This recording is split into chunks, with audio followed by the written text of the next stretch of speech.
자, 우리가 지금 10장부터 다시 이제 이어집니다. 10장. 10장에 힘센 다른 천사가 구름을 입고 하늘에서 내려오는데 그 머리 위에 무지개가 있고 그 얼굴은 해갖고 그 바로 불기둥 같으면 또 다른 이제 일이 시작되고 있어요. 자, 10장은 뭐냐? 최후의 심판을 알리는 힘센 천사가 이제 나타납니다. 응? 힘센 천사.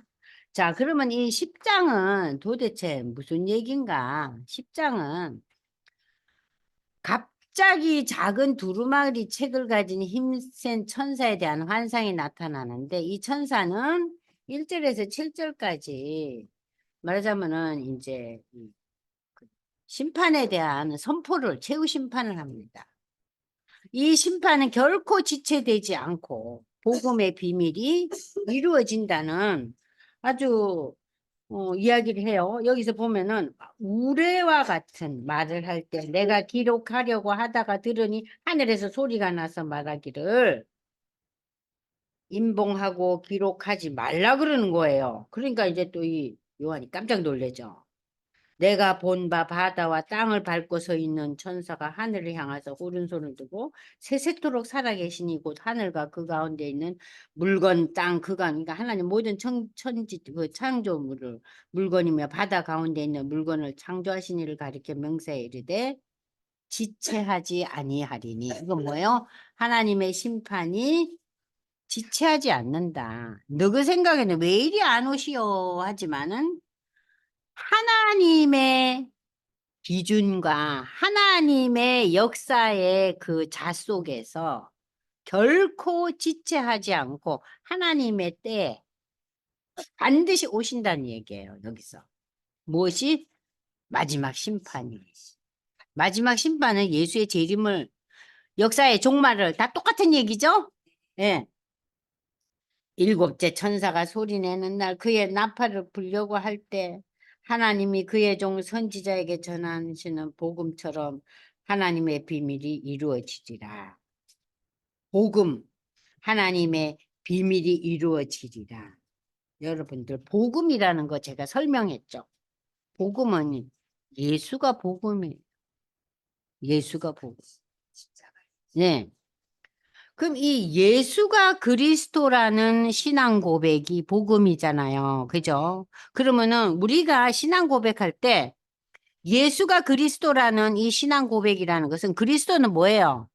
그리스도는 제사장의 의미도 있고 기름 부음을 받은 자로서 제사장, 왕, 그리고 구원자라는 세 가지 의미가 있어요. 근데 이 세 가지 의미를 다 충족시킨 자가 누구예요? 예수잖아요. 왕이시고 우리의 제물이 되시는 제사장이시고 그리고 구원자이시고. 그러니까 이 그리스도라는 의미, 우리가 예수 그리스도 이렇게 얘기하면 우리는 예수를 왕이요 제사장이요 구원자이심을 믿습니다. 그 얘기예요. 예수 그리스도가. 그게 우리의 첫 번째 신앙이에요. 그러면 이 신앙 고백이 우리로 하여금 하나님의 자녀가 되는 권세를 주셨죠. 그죠? 그래서 우리가 하나님의 자녀가 되고 우리가 구원을 받았잖아요. 그런데 이 구원으로 우리의 구원이 끝난 건 아니잖아요. 우리가 구원을 이루어 나가야 되잖아요. 매일매일의 삶 속에서. 그것을 위해서 우리는 예수 그리스도를 향해서 우리가 주라고 고백해야 돼요. 아시겠어요? 그러니까 예수가 우리를 죄에서 구원하신 분이지만 그 예수는 나의 주인이시다. 나의 주인이시라는 표현은 뭐예요? 내가 예수 그리스도의 소유된 백성이란 얘기예요. 그러니까 나는 그분 앞에서 그분의 소유물이에요. 근데 예수의 소유물이라는 이 고백이 우리의 삶에 부딪혀 봤을 때 우리가 뭘 중시하겠어요? 뭘 기히 여기겠어요? 이 세상의 삶에 있어서 우리가 수고하고 애쓰고 노력하지만 그것이 우리의 절대 조건이 아니잖아요. 그것은 하나님이 나에게 주신 소명이고 나에게 주신 시간 동안 내가 할 일이지. 최종 목표는 예수 그리스도. 그분이 나의 주인이시다는 거. 그 세상의 가치관에 우리가 흔들리지 않고 사는 신앙 고백이 주 예수 그리스도. 그러니까 첫 번째 신앙은 예수 그리스도예요. 예수가 그리스도임을 우리가 고백해요. 근데 우리의 신앙의 인격이 점점 자라면서 주 예수 그리스도로 우리는 신앙이 성장하는 거예요. 내 인생의 주인이시다. 주인이에요. 그래서 우리가 바울 서신에 보면은 주 예수 그리스도, 주 예수 그리스도 끊임없이 나와요. 우리가 그 표현을 굉장히 그냥 무심하게 읽어요. 근데 이게 무심하게 읽을 내용이 아니에요. 예수 그리스도는 나의 주인이시다. 나는 그분의 소유이다. 근데 내가 어떻게 세상의 여러 가지 것들에 이렇게 마음이 흔들리고 뒤숭숭하게 살 것이냐. 내가 그분을 주인으로 고백했는데 그 생각들이 우리를 점점 퍼센테이지가 많아지는 것을 가리켜서 바울은 뭐라 그래요? 성도의 견인이라 그러는 거예요, 그거. 예, 성도가 점점 성화되어 나가잖아요. 그래서 이제 바울 서신 보시면서 여러분들이 주 예수 그리스도 이 표현을 볼 때마다 어머, 예수님이 주인이신데 오늘도 엉뚱한 짓만 하고 앉았네. 주 예수 그리스도 이 바울 서신을 읽으면서 나는 왜 오늘도 신앙이 여기에 머물러 있는가 생각해야 되는 거야. 예수 그리스도 단어 세 개가 내 신앙 고백이에요. 그러니까 믿음의 첫 번째 단계는 예수 그리스도. 그 다음에 예수 그리스도 is my Lord 주라는 거예요. 주인이라는 거예요. 그게 두 번째 단계. 아시겠죠?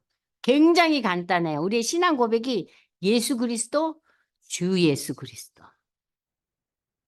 굉장히 심플한데, 예, 굉장히 심플한 신앙 고백이에요. 거기에 모든 것이 함축되어 있어요. 필요 그렇죠. 주 예수 그리스도. 예. 그리고 이제 주 예수 그리스도 하면서 초대교회 교인들은 고린도후서에 나오잖아요. 어? 예수님 어서 오세요. 네. 그게 예수의 재림을 기대하는 거예요. 예수님 어서 오세요. 우리의 소망은 거기에 있습니다. 예, 그거예요. 그러니까 주 예수 그리스도 플러스 재림 마라나타예요. 아주 굉장히 심플한 거죠. 그죠? 예. 그 내용의 그러니까 마라나타에 대한 그 내용이 계시록에 나타나 있죠. 세부적으로. 그러니까 사실 뭐 이 계시록의 내용을 일일이 다 알지 못한다 해도 예수님이 재림에 대해서 나는 확실히 믿어. 그러면 계시록 이거 다 봐가지 못해도 괜찮아요. 근데 우리가 이걸 보고 파악하고 이해하면서 더 그거 의미가 강렬해지잖아요. 그잖아요. 예수가 기도할 때 예수는 예수님의 이름이에요. 예수님의 이름이죠. 그러니까 예수는 네임이에요. 그리스도는 타이틀이에요. 이름과 타이틀은 다르죠. 기도 끝에 꼭 예. 그러니까 이제 예수가 구원자라는 의미죠. 예수라는 이름의 의미가 구원이라는 의미예요. 그래서 마태복음 1장 21절에 보면은 그가 자기 백성을 죄에서 구원할 자라. 그의 이름이 예수야. 임마누엘 나오잖아요. 그러니까 임마누엘이라는 건 하나님이 함께 하신다. 그러니까 이 하나님이 함께 하신다는 그 신앙 고백이 오늘날 우리에게는 성령의 강림이에요. 아시겠죠? 성령 강림을 다른 말로 표현하면 임마누엘이에요. 오늘날 우리가 하나님 우리가 뭐와 함께 해요? 성령이 임해서 우리가 임마누엘의 하나님을 경험하잖아요. 내 영으로는 경험 못 해요. 하나님의 영, 성령이 임재했기 때문에 내가 예수 신앙 고백하잖아요. 그죠? 여러분들 예수 신앙 고백을 누구의 힘으로 해요? 내 힘으로 한 게 아니죠. 네. 그러니까는 이 성령의 강림이 임마누엘이 성령 강림으로 연결되는 거예요. 임마누엘. 그러니까 예수님이 떠나시면서 그러잖아요. 내가 떠나는 것이 너희에게 유익할 거야. 너희 개개인이 성령을 받을 거다. 그러면서 사도행전 1장에 하늘나라로 올라가시고 2장에 성령이 강림하잖아요. 얼마나 정확한지 몰라요. 그냥 시기적으로 탁 순서적으로 이루어져요. 사도행전 1장 예수님의 승천이 나오죠? 2장 성령 강림의 역사가 나오잖아요. 기억하시잖아요, 그거는. 그죠? 그러니까 임마누엘. 그 임마누엘이 이사야서의 7장에 나오잖아요. 그 이름은 임마누엘이라. 이사야가 예언하잖아요. 우리는 성령 받으신 걸 믿지 않아요. 그렇죠. 각자 다르지만 그렇죠. 안 믿는 사람은 아예 성령이 성령의 임재를 못 느끼죠. 성령의 존재를 모르죠. 믿음이 없는 자들은. 자, 그래서 이제 10장을 이제 보면서 여기 보니까 이제 그 복음에 대해서 내가 그 하나님의 비밀이 이루어지리라. 하나님의 비밀이 결국은 재림으로 완성된다는 소리죠. 그러면서 천사가 그 두루마기를 주니까 이거 먹으라 하니까 꿀같이 다는데 다 먹고 나니까 쓰다 그랬죠. 왜 써요? 아직 우리의 인생은 힘들어요. 그래서 이 쓴 거예요. 응? 우리가 하늘나라 가면 안 쓰죠. 그가 내게 말하기를 내가 많은 백성과 나라와 방언과 임금에게 다시 예언하라. 이거는 이 예언이란 것은 네가 뭘 본 거를 뭐 네가 뭐 누구는 언제 죽을 거다. 누구 병은 나을 것이다. 그런 예언이 아니라 이 말씀을 얘기하는 거예요. 지금 네가 듣고 본 이 모든 경험과 하나님의 말씀을 다 전달해라. 누구에게? 모든 백성, 나라, 족속, 방언, 임금 구별함이 없이 전 세계 이 복음을 전하라. 그래서 제가 늘 얘기하잖아요. 이 복음의 캐릭터는 뭐예요? 복음은 세계성을 가지고 있어요.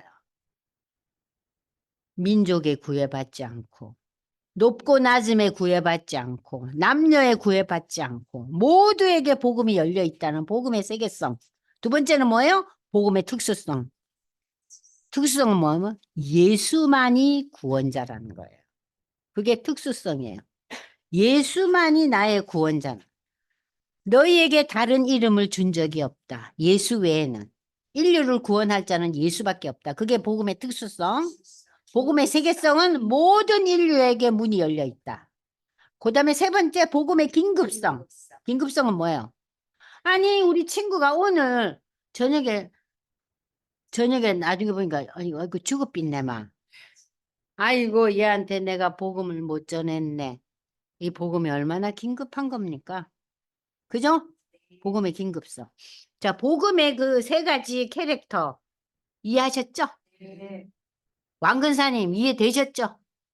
네? 똘똘이 왕건사님. 자, 11장에 이제 넘어갑니다. 11장을 피십시오. 자, 11장. 11장에는 또 무슨 얘기가 나오냐? 11장. 네. 여기 11장에 보니까는 성전 바깥 마당은 내비려 두고 이 안에 있는 것만 챙기면서 그거를 측량을 하래요. 측량하라는 거 챙기라는 거예요. 자, 그러면서 두 증인에게 권세를 주시고 그 이 땅에 주 앞에 서 있는 두 감람나무와 두 촛대 이건 다 누구를 얘기하는 거예요? 교회와 성령을 의미하는 거예요. 그러니까 상징적인 언어들이에요. 만일 누구든지 그들을 해하고자 하면 그들의 입에서 불이 나서 원수를 삼켜버릴 것이고 누구든지 그를 해하고자 하면 그러니까는 이 두 증인이라는 것은 하나님의 그 증인들로 대표주자들이죠. 믿음의 대표주자들. 그들을 해하면은 죽인다는 거예요. 자, 그러면서 이 증언을 마칠 때 무적행으로부터 올라오는 짐승이 전쟁을 일으켜 그들을 이기고 그러니까 첫 번째 이제 그 무적행, 응? 으로부터 올라온 그 사단이 와가지고 이 땅에 있는 그 믿음의 사람들과 전쟁이 이를 때 처음에는 그들이 이겨요. 사단이 이겨요. 와, 그들의 시체가 큰 성길에 있으리니 그 성은 영적으로는 소돔곰이라고도 하고 애굽에 그들의 주께서 십자가에 못 박히신 곳이라. 자, 그래서 이제 이 두 선지자가 땅에 사는 자들을 괴롭게 했잖아요. 계속 복음으로 도전하니까. 그러니까 이들이 죽은 걸 기뻐했다 그랬죠. 세상 사람들이. 어? 그러면서 서로 기뻐하며 서로 선물을 줬대요. 이 일 후에 하나님께서 뭘 내리세요? 죽은 그 두 선지자에게 생명을 부여하잖아요, 다시. 그러면서 그걸 보고 이게 일종의 부활의 의미죠. 깜짝 놀래고 두려워했죠. 응? 예수 안 믿는 자들이. 그러면서 하늘로부터 음성이 들려오잖아요. 그러면서 그 원수들도 이 상황을 다 봐요. 그러니까 예수님이 돌아가실 때 여러분들 그 밑에 있던 군사들과 거기 있는 사람들이 뭐라 그래요? 군인들이요. 하나님의 아들이네. 그랬잖아요. 그죠? 지진이 일어나고 어두움이 임하고 그랬을 때. 다 놀래잖아요. 그리고 그 당시에 죽은 자들이 몇 사람 살아났잖아요. 그런 거를 사람들이 겪으면서 놀래잖아요. 저희는 정말 하나님의 아들이구나 하고, 그 백부장과 군사들이 고백하잖아요. 근데 여기서 보세요. 이 사람들은 그런 신앙 고백이나 그런 건 없고 구경하면서 놀래기만 하고 무서워만 해요. 그때 지진이 나서 그들이 성쌓기를 얼마나 좋아해요. 오늘날로 말하면 성쌓기는 명예와 부와 권세겠죠. 그게 무너지고 지진에 죽은 사람이 7천이라 7천도 많은 사람을 상징하는 언어예요. 그 남은 자들은 두려워하여 영광을 하늘의 하나님께 돌리더라. 그래서 이제 와, 무서워하면서 여기에서 이제 하나님께 영광을 돌린다. 이게 뭐예요? 두 번째 화. 아까 첫 번째 화 봤죠? 그죠? 이게 두 번째 하나님의 저주가 이제 나타났어요. 자, 이제 세 번째 마지막 하나님의 저주가 이제 16장에 나타나요. 아까 9장, 11장, 16장 이렇게 이어집니다. 그래서 화라는 의미. 그러니까 인간이 견딜 수 없는 이 하나님의 저주가 세 번 이루어지는 거예요. 이 세 번 이루어지는 것을 우리가 머릿속에 세 번이나 인재앙, 나팔재앙, 대접재앙 이걸 통해서 인간에게 놀라운 이 무서운 저주가 세 번 임하는구나. 그렇게 연결해서 생각하시면 쉽죠? 일곱째 천사가 나팔을 불면서 세상 나라가 우리 주와 그리스도의 나라가 되어 세세토록 왕노릇하시리라. 또 찬양이 울려 퍼져요. 그러면서 17절 보세요. 감사를 올려드려요.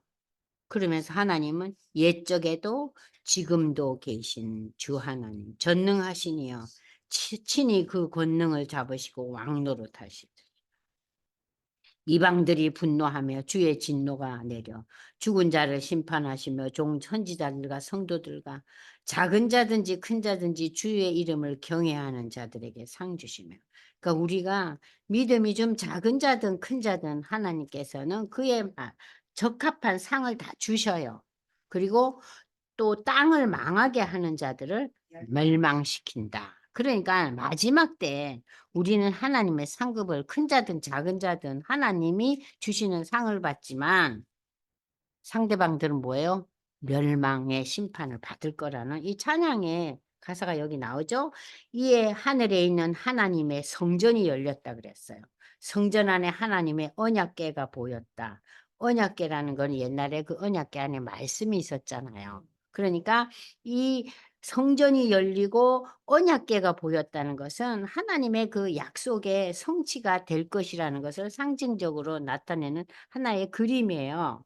그리고 번개와 음성들과 우레와 지진과 큰 우박이 있더라.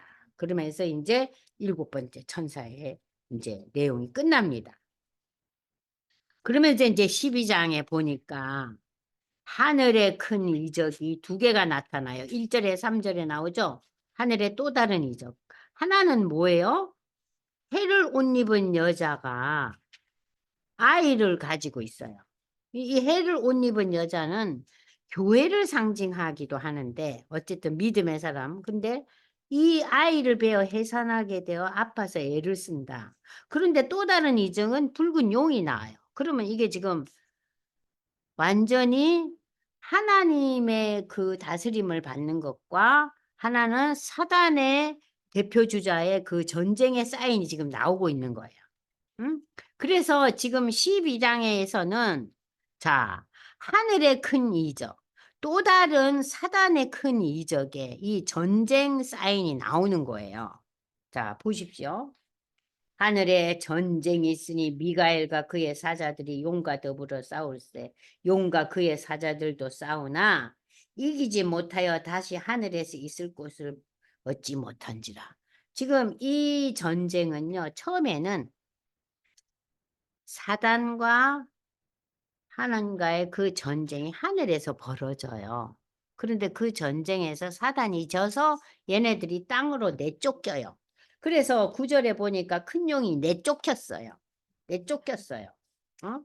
그러면서 음성이 나서 이제 우리 하나님의 구원과 능력과 나라와 또 그의 그리스도의 권세가 나타났으니 저들은 우리 믿음의 형제들을 참소하던 자, 비방하고 욕하고 거짓말하고 곧 우리 하나님 앞에서 밤낮 참소하던 자가 쫓겨났고 우리 형제들이 어린 양의 피와 자기들이 증언하는 말씀으로써 그를 이겼으니 그들은 죽기까지 자기들의 생명을 아끼지 아니하였도다. 믿음의 사람들이 계속해서 그 사단의 참소에 대해서 거부하고 말씀을 이겼다는 거예요.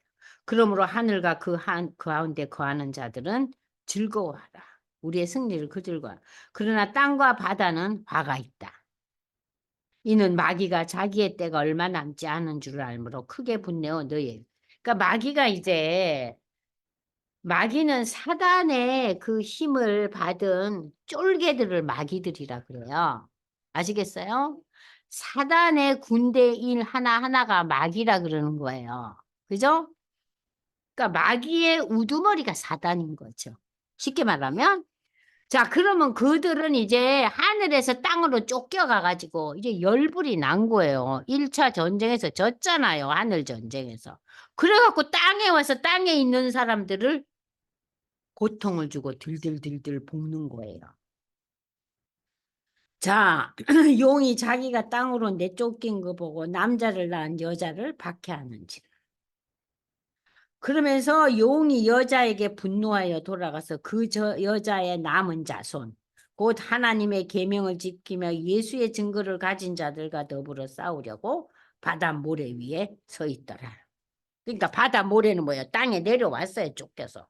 그 13장에서 이제 바다에 짐승이 올라오고 또 4절에 보면은 용이 짐승의 그 권세를 줘서 이게 땅에 또 그러니까 바다와 땅에서 올라오는 그 사단의 그 힘을 입은 자들이 이제 전쟁이 벌어지는 거예요. 자, 그런데 그들이 권세를 받아 성도들과 싸워 이기게 되고 각 족속과 백성과 방언과 나라를 다스리는 권세를 받으니 죽임을 당한 어린 양의 생명책에 창세 이후로 이름이 기록되지 못한 짐승을 경배하는 자들 그들은 사로잡힐 자는 사로잡혀 갈 거요. 칼에 죽을 자는 마땅히 칼에 죽을 것이나 성도들의 인내와 믿음이. 그러니까 성도들이 어느 일정한 시기 동안 이 땅에서 전쟁이 있잖아요. 누구와? 사단과. 응? 이 전쟁 속에서 믿음의 성도들이 굉장히 고통을 받는다는 거예요. 마지막 때. 그러니까 우리가 마지막 때가 될수록 더 인류 중에서 특별히 믿는 자들의 고통이 더 큰 거예요. 시달리는 거예요. 근데 하나님께서 그 시기도 일정한 시기를 주셨어요. 자, 짐승들도 그런데 이적을 행해서 땅에 있는 자들이 짐승의 표 받기를 원해요. 근데 많은 사람들이 믿는 자들이 병을 낫게 하고 기도의 응답을 받고 찬양으로 그들의 삶이 변화를 받고 이런 거에 도전을 받아서 전도를 받아서 예수를 믿는 무리들도 있지만 사단 마귀의 그 능력을 받아가지고 저들이 능력을 행함으로 인해서 짐승의 표를 받는 자들도 계속해서 이어지는 거예요. 그러니까 양대 세력이 계속 쌓아져 올라가는 거예요. 무섭죠? 응? 자, 그래서 그가 권세를 받고 그 짐승의 우상에게 생기를 주어 그 짐승의 우상으로 말하게 하고 짐승의 우상에게 경배하지 않은 자는 다 죽이게 하더라. 그러니까 짐승의 우상으로부터 생기와 힘과 능력을 받은 자도 힘이 넘치고 세상의 모든 것을 다스리면서 자기들을 따르지 않는 자에게 뭘 가해요? 죽이고 행패를 부리는 거예요. 그들에게 이마에 짐승표가 붙여져요. 17절. 누구든지 이 표를 가진 자에, 그러니까는 하나님의 그 인을 받는 데 외에는, 그러니까 그 여기서 말하는 것은 그 짐승의 표를 가진 자 외에는 여기 무슨 얘기나 매매를 못하게 한다는 것은 종말의 때에 짐승의 표를 받은 자들만이 이 세상에 살면서 뭐 여러 가지 유익을 누리는 거예요. 매매를 한다는 것은 예를 들면은 훨씬 더 편리하게 또 많은 어드밴티지를 얻고 살 수 있다는 거예요. 근데 믿음의 사람들은 고난을 겪고, 응? 그 얘기예요, 여기서. 그러나 여기 결론은 뭐냐? 그러나 지혜 있는 자는 이 땅에 살면서 많은 유익과 또 즐거움과 기쁨을 누리게 하는 그 짐승이 주는 그 힘과 능력을 배제하고 지혜는 여기 있으니 총명한 자는 짐승의 그 수를 세어본다는 것은 짐승의 역사를 알아본다는 거예요. 네. 그것은 사람의 수나 그의 수는 666이다. 그러니까 666이라는 게 이제 짐승의 인을 받은 자들, 짐승의 세력에 합해 있는 자들이 받은 인들. 그게 666이면 믿음의 사람들은 14만 4천. 그럼 숫자적으로도 여기가 열세한 거예요. 게임이 안 돼요. 자, 그러면서 여기서 지금 계속해서 하늘의 전쟁이요. 하늘의 전쟁에서 사단이 지잖아요.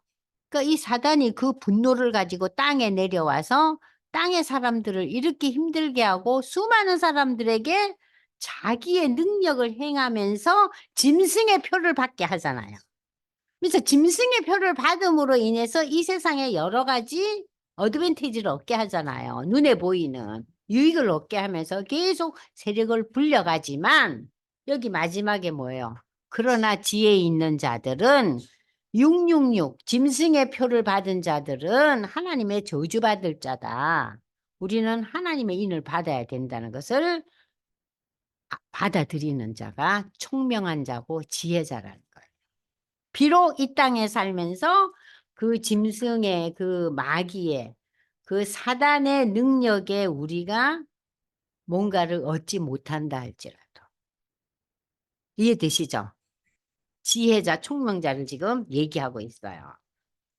자, 그러면서 이제 14장에 가서는요, 아주 쉬워요. 14만 4천의 믿음의 성도들의 찬양이에요.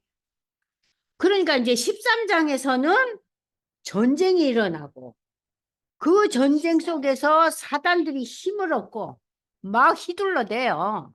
근데 14장에 와서는 그럼에도 불구하고 14만 4천이 찬송을 부르고 하나님을 찬양해요. 그러면서 여기서 중요한 개념이 나옵니다. 천사들이 나타나서 뭐라 그러냐면은요.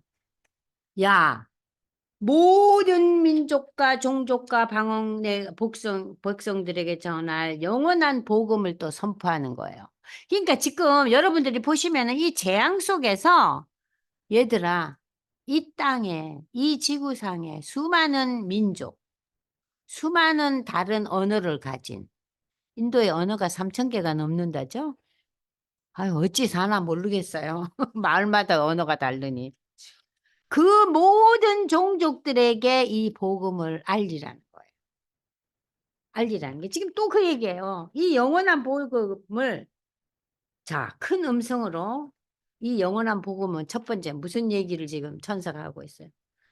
하나님을 두려워하며 하나님께 영광을 돌리며 하나님의 심판의 때가 왔다는 걸 알게 하며 하늘과 땅과 바다의 물들의 근원을 만드신 창조자 하나님을 경배하게 하라. 그리고 또 다른 천사는 와서 무슨 얘기를 해요? 큰 성 바벨론은 뭐예요? 사단의 성이죠. 세상에 큰 힘을 가진 그 사단의 큰 성 바벨론이요. 모든 나라에게 그의 음행으로 말미암아. 음행은 뭐예요? 하나님을 거부하고 자기를 내세우는 거, 인간을 내세우는 거, 인본주의적인 거, 그의 음행으로 말미암아 진노의 포도주를 많은 사람들에게 진노의 포도주가 뭐예요? 심판당하게끔 사단의 역사에 밀어넣게 하는 그 큰 성 바벨론이 무너진다는 거예요. 멸망한다는 거예요. 그 소식을 알리라는 거예요. 첫 번째 뭐예요? 하나님을 두려워하고 하나님께 영광을 돌리고 하나님의 심판의 때가 왔고 땅과 바다와 모든 것을 만드신 근원이 되신 하나님을 경배케 하라. 이제 사단의 왕국은 망한다. 이걸 알려라. 또 다른 천사, 세 번째 천사가 와서 뭐랬냐면은 누구든지 짐승과 그의 우상을 경배하고 이마에 짐승의 표를 받으면은 하나님이 뭘 준다고요? 진노의 포도주를 마시게 하리니 그들은 어린 양 앞에서 불과 유황으로 고난을 받으리니 그 고난의 연기는 잠시만 있는 게 아니라 영원토록 고난의 연기가 올라가리라. 짐승과 그의 우상에게 경배하고 그 이름표를 받는 자는 누구든지 평안을 누릴 수가 없다는 게 고통을 겪는다는 거예요. 성도들의 인내가 여기 있나니 그들은 하나님의 계명과 예수에 대한 믿음을 지키는 자니라. 여기 인내라는 단어가 꼭 들러붙어요. 그러니까 우리가 신앙의 그 유지를 위해서 우리가 얼마나 인내가 중요한지 제가 제일 부족한 게 인내거든요. 응? 그냥 꼴을 못 보는 거예요. 참지 못하고. 응? 이 인내를 가지고 우리가 이 믿음을 지켜나가는 거예요. 또 내가 들으니 하늘에서 음성이 나서 이르되 주 안에서 죽는 자들은 복이 있도다. 이거 기막힌 거예요. 우리는 죽어도 복이 있어요. 우리는 다 죽을 복을 타고 난 사람들이에요. 예수 믿는 사람들은 죽어도 복이 있는 거예요. 그러면서 성령이 이르실 때 그렇지. 왜 그냐? 그들이 수고를 거치고 쉬니까 이게 얼마나 복이냐. 이는 그들의 행한 일. 예수 믿고 그 믿음 안에서 세상을 버타지 않고 사는 그들의 수고에 대해서 하나님께서 축복하신다는 거예요. 자, 그러면서 이제 두 가지 심판에 대한 설명이 나와요. 자, 금면류관을 든 자가 예리한 낫을 가지고 땅의 곡식을 거두어요. 땅의 곡식은 뭐예요? 이 추수 심판은 믿음의 성도들에 대한 추수가 있어요. 마지막 때. 그러면서 그들에게 뭐예요? 영원한 평안을 누리고 쉼을 누리게 한다는 거예요. 그런데 17절에서 이 마지막 20절까지 보면요. 이 천사가 또 예리한 낯이 심판을 하는데 땅에 포도송이를 거두라는 이 포도송이는 뭐냐면 불신자들이에요. 포도송이는 어디로 들어가요? 포도즙 틀에 들어가잖아요. 제 집사님 포도즙 틀에 들어가면 어떻게 돼요? 진리겨지죠. 예? 영원한 고난의 연기가 끊임없이 있는 그곳으로 가는 거예요. 그래서 그들이 그 진노의 포도즙 틀에서 얼마나 피 튀기는 그 심판이 있었으면은 그 피가 300km 바깥까지 튕겨져 나갔다. 이것도 하나의 상징적인 얘기예요. 그래서 한편으로 또 수많은 사람들이 진노의 포도즙 틀에서 이렇게 진노의 심판을 받는다. 그 얘기예요. 무슨 피가 300km 이상 튕겨져 나갔다는 사실적인 표현이 아니라 상징적인 표현입니다. 그래서 십자장에는 14만 4천은 이렇게 찬송의 노래를 부르고 어? 죽음까지도 축복을 누리는데 그죠? 그래서 주 안에서 죽는 자는 복이 있도다. 그러나 짐승의 표 받은 자는 어때요?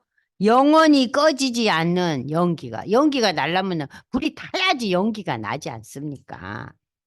그 고통 속에서 그들은 심판당한다.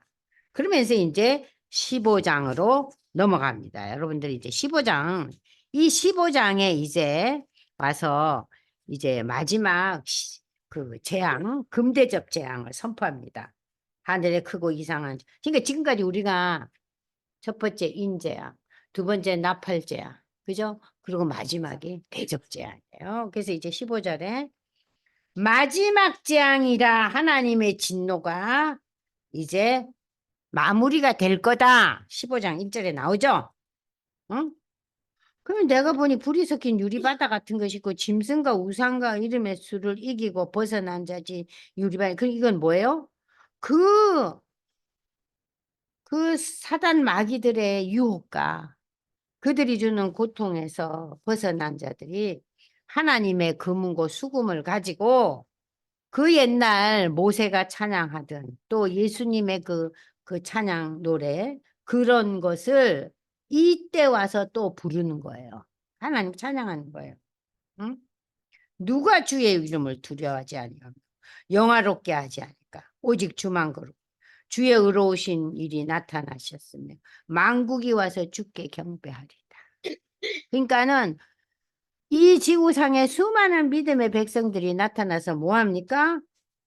하나님의 그 의로운 심판을 앞에서 하나님의 이름을 두려워하고 하나님께 영광을 돌리면서 하나님 경배한다는 거예요. 그래 내가 보니 하늘의 증거 장막, 이 증거 장막에 성전이 열리며 이것은 하나님의 임재를 상징한다 그랬죠. 하나님의 성전, 일곱 재앙을 든 일곱 천사가 세마포 옷을 입고 가슴에 금띠를 두고 이제 그 항아리 항아리 그 진노의 그 재앙 그걸 들고 이제 나타나는 거예요. 하나님의 영광과 능력으로 말미암아 성전의 연기가 가득 차매 일곱 천사의 일곱 재앙이 마치기까지는 성전. 그러니까 마지막 그 재앙이 마무리될 때까지는 어느 누구도 성전이라는 것은 하나님의 성전. 거기에는 누구도 얼씬 사람이 없도다. 심판이 끝나기 전까지. 왜 16장 내가 보니까 하나님의 진노의 일곱 대접이 엎어집니다. 자, 첫째 천사가 대접을 엎으니 어머니야 종기가 나네요. 짐승 표 받은 자들. 둘째 천사 바다가 피같이 되고 셋째 천사가 또 강과 물건에 피가 되고 와 난리 났네. 응? 그런데 자, 왜 그런데 이 심판을 의롭다 그랬어요? 그들이 그 사단들과 사단의 하수인 마귀들이 성도들과 선지자들의 피를 흘리게 하므로 그들이 피를 마시게 하는 것이 합당하도다. 하나님의 심판은 합당하도다. 응? 너희들이 그들의 피를 흘리지 않았느냐? 너희들은 이제 피를 마셔라. 물 못 먹고. 자, 또 내가 드리니 제단이 말 그렇다. 주 하나님 곧 전능하시니 심판하는 이는 참되도다. 넷째 천사가 해가 불이 돼서 사람을 불로 찢어 죽이네요. 화형당하는 거죠. 와, 사람들이 크게 태움에 태워진지라. 권세를 가지신 하나님의 이름을 비방하고 회개치 아니하고 주께 영광을 돌리지 아니했어요. 이름에도 불구하고 지금 저들이 동기가 나고 온 세상이 피바다가 되고 응?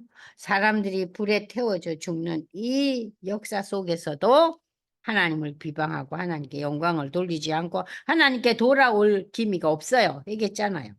그 다섯째 천사가 대접을 쏟으니까 짐승의 왕자에 쏟으니 그 나라에 어두움이 임하면서 사람들이 자기 혀를 깨물고 고통을 겪는다. 이건 누구예요?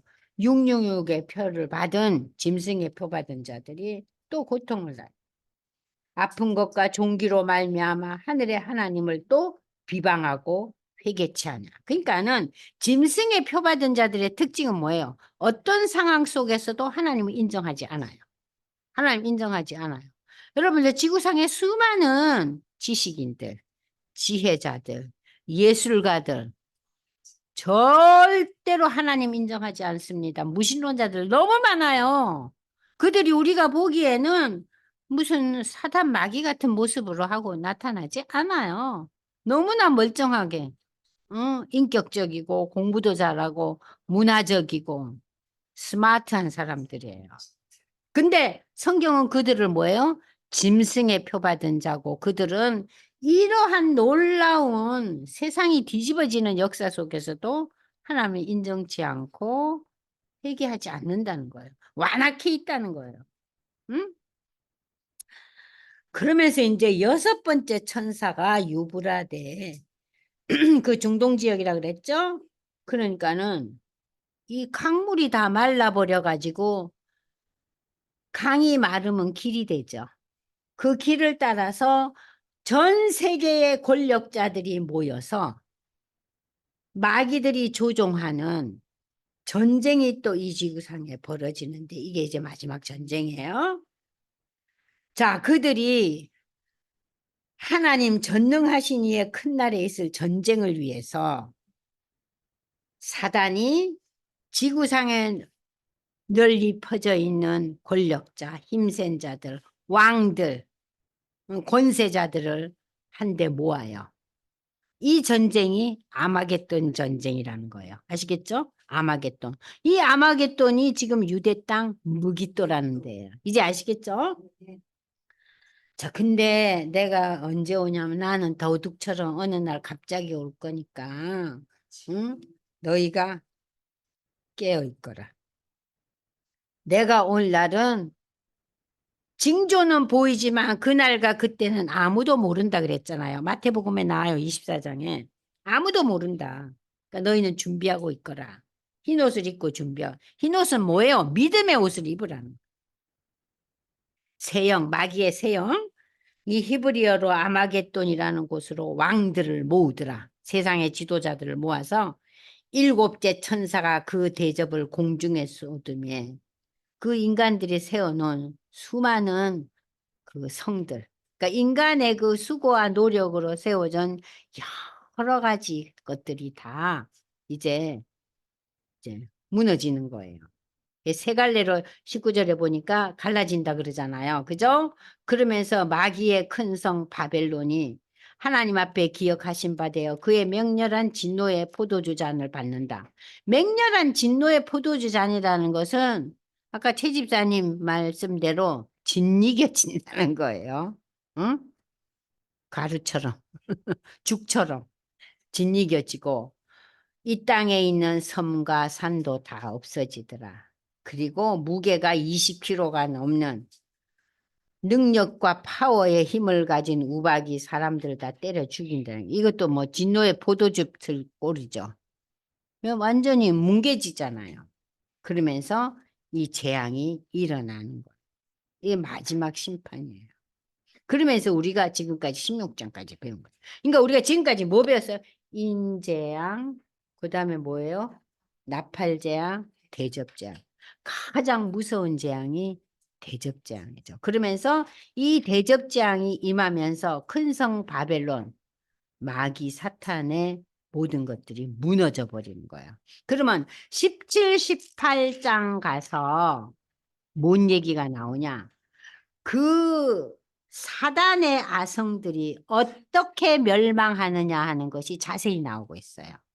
그리고 여러분들 19장에 가면은 어린 양의 혼인잔치와 믿음의 사람들의 찬송이 나옵니다. 그리고 이제 20장에 가서 이제 그 마지막 심판, 천년왕국과 마지막 심판이 나오고 21장, 22장이 새하늘과 새 땅이에요. 그러면서 계시록이 끝나요. 이제 좀 이해가 되시죠? 네? 그러니까는 계시록은 절대 어려운 책이 아니고 예수님이 오시면서 이 땅이 어떻게 달라지느냐. 이 땅은 사라집니다. 이 땅에 살면서 우리가 열심히 수고해야 되지만 이 땅의 것에 집착하고 올인할 필요가 없다는 것을 우리에게 보여주는 거예요.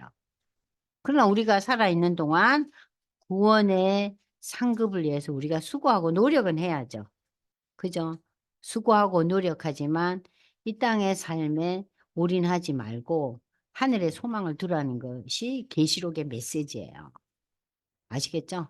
그리고 제가 지난번에 로마서 그 1장 읽으라 그랬잖아요. 그래서 요 다음 시간에 제가 처음 들어가면서 로마서 1장을 조금 설명해 드릴 거예요. 그러면 로마서 1장은 구원은 무엇인가?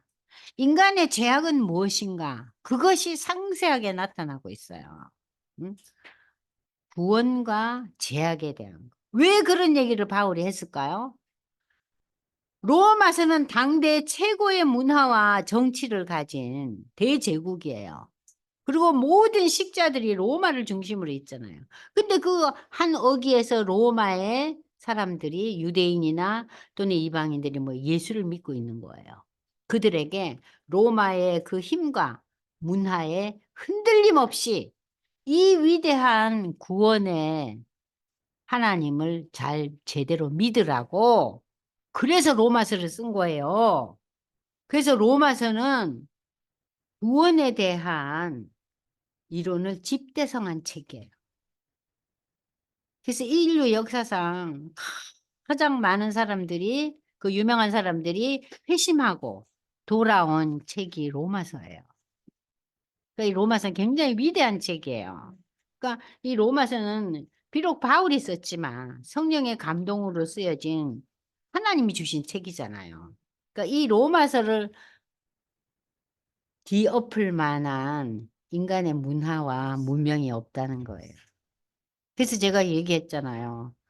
어떤 영국의 그 박물관장이 이 인간의 그 놀라운 역사적인 증거인 이 런던 박물관에 있는 이 모든 것을 사라진다 해도 로마서 원본을 내가 가질 수 있다면 나는 이 모든 걸 포기할 수 있다. 왜냐?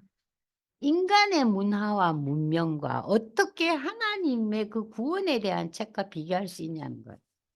그것이 더 귀하다는 거예요. 로마서가. 어떤 분이 말씀하셨어요? 예, 영국의 그 박물관장이었어요. 박물관장인데 아주 믿음이 좋으셨나 봐요. 그렇게 얘기를 해서 사람들이 깜짝 놀랐던 거예요. 이 대단한 런던 박물관에 있는 모든 것이 다 사라져도 바울의 로마서보다 위대하지 않다는 거예요. 왜냐하면 박물관은 인간의 지혜와 지식의 역사적인 산물이잖아요. 로마서는 뭐예요? 인류를 구원하기 위한 하나님의 놀라운 음성이 담긴 책이라는 거예요. 비교가 안 된다는 거죠. 저 오늘 저희가 이제 1장에서부터 16장까지 이렇게 보면서 그 재앙의 그 시리즈 보고 이제 마지막 그걸 보고 우리가 앞으로 이제 그 다음 주에는 심판의 현장을 볼 거예요. 어떻게 사단의 왕국들이 멸망하였는가.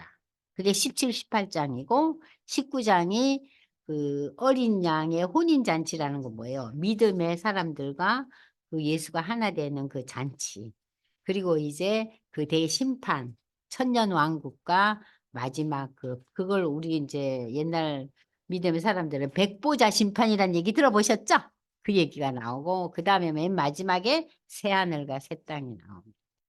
이제 얼마 안 남았어요. 조금만 더 참으시고 여러분들 좀 지금 이제 요 다음에 공부할 그 17장, 18장 좀 읽어보고 오세요. 쉬워요. 이제 조금 내용을 알기 때문에.